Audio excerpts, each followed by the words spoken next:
Russian LGBTQ plus group shut down by Putin is back from the dead.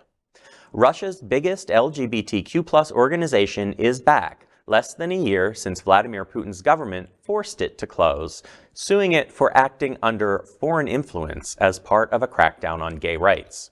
The organization's head, Delia Gafronova, told the Daily Beast that the Sphere Foundation is now running and it will have to operate unlicensed or the government will refuse to register the group, which was established as a new body on January 1st.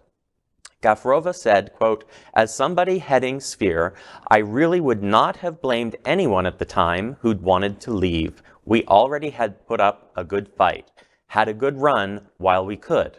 I mean, we were the ones who supported the LGBTQ plus movement across Russia for over 11 years, and some members of our team had been public doing advocacy and awareness, raising work, and therefore were running high personal risk, but very few did leave. Our core team is preserving itself," end quote.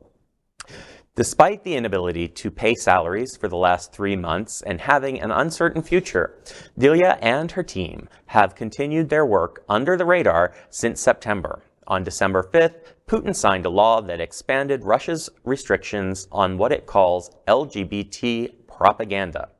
According to the new law, any action or spreading of any information which is considered an attempt to promote homosexuality in public, online, or in films, books, or advertising could result in a heavy fine.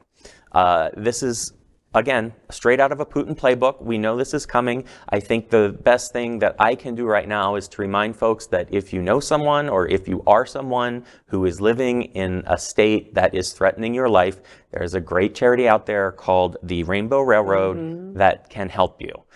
So if you need to Google it, but that certainly is a way to possibly get out of those situations. Well, that's fantastic. And I think is also another reminder that when the right-wing regimes tend to start to fall apart, the first thing they're going to look for is a scapegoat. Again, the LGBTQ community becomes a front line. And this is a playbook that Russia has been spreading. Actually, in fact, I would say that Russia is the pioneer of that playbook in the last 10 years. They are the one who spread it to Poland, to Hungary, to us via the Republican Party.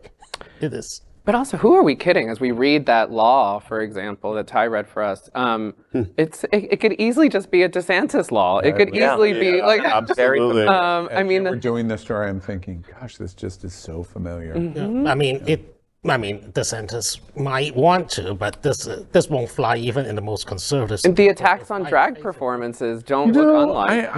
I challenge that observation. And shutting down businesses is something that DeSantis is attempting to do, with our house and the drag show. I mean, they're trying to take away their business with their liquor license. Again, there are similarities, though the distinctiveness is that DeSantis would love to have the kind of power that Putin has. That's the difference. That's the difference. I think the observation of it would not fly here, the courts might stop it, et cetera, and so on, while that may be true, I think when you evaluate the decision-making of those that create the law and govern the land, which is what Ron DeSantis is doing, Abbott in Texas and others, is would they want to be Putin?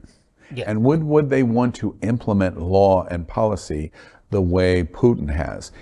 And my reaction is honestly, and trying to be as non-political as that would possibly be, would be very difficult, is I really think that they would like to do that. They would like to pass a law that says this is completely propaganda and that's really what is going on in the schools, but we can't say it to that degree and we can't enforce it to that degree. But it's not a question that that's not what he wants, because it is what he wants. LGBTQ plus news is vital for our community and for the broader world as a whole. We have enough enemies at Fox News. Tucker, Sean, and Laura are loud. We need passionate allies. Happening Out Television Network, Queer News Tonight, and It's Happening Out are literally out of the closet and into the headlines. Our community needs your support. like this broadcast and subscribe now to ensure the growth of the entire LGBTQ+ community.